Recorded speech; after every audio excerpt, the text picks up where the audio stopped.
అందరికీ నమస్కారం. మంగాఫ్ అగ్ని ప్రమాదంలో ఇప్పటికీ 7 మంది ఆసుపత్రుల్లో చికిత్స పొందుతూ ఉన్నారు. వాళ్ళందరూ ఆరోగ్యంగా తిరిగి రావాలని చెప్పి మనమందరం కోరుకుందాం.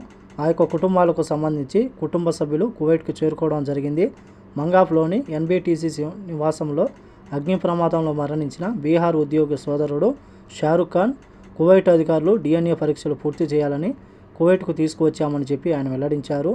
డిఎన్ఏ పరీక్షతో సహా అతని యొక్క మరణించిన వ్యక్తిని త్వరగా గుర్తించవచ్చని, మృతదేహాన్ని వీలైనంత త్వరగా ఇండియాకు తీసుకురావడానికి చర్యలు తీసుకుంటూ ఉన్నామని చెప్పి ఎన్బిటిసి జనరల్ మేనేజర్ మనోజ్ గారు తెలియజేశారు.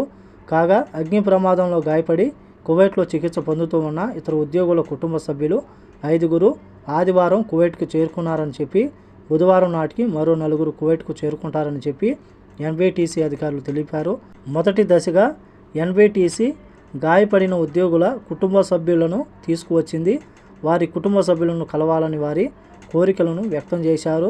ఎన్బిటిసి వారికి వీసాలు కానీ భోజనం కానీ వసతి కల్పించిందని చెప్పేసి అధికారులు తెలుపుతూ ఉన్నారు. ప్రస్తుతానికి ఒక బ్యాచ్ వచ్చేసి వాళ్ళ యొక్క కుటుంబ సభ్యులు హాస్పిటల్లో చికిత్స పొందుతూ ఉన్న వారిని పరామర్శించడం జరిగింది. బుధవారం మరో 4 వస్తారని చెప్పేసి, అలాగే కువైట్లోని హాస్పిటల్లో ఐసీయూలో చికిత్స పొందుతూ ఉన్న వారి సంఖ్య 3 ఉన్నారు. ఇంకా 3 ఐసీయూలో చికిత్స పొందుతూ ఉంటే వారితో పాటు మొత్తం 4 కలుపుకుంటే 7 మంది ఆసుపత్రుల్లో చికిత్స పొందుతూ ఉన్నారు.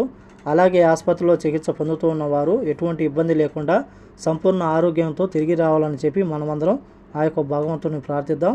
కాబట్టి అందరూ చాలా జాగ్రత్తగా ఉండాలని కోరుకుంటూ ఈ వీడియో నచ్చితే లైక్ చేయండి, షేర్ చేయండి, సబ్స్క్రైబ్ చేసుకోండి. నెక్స్ట్ వీడియోలో మళ్ళీ కలుద్దాం. జై హింద్.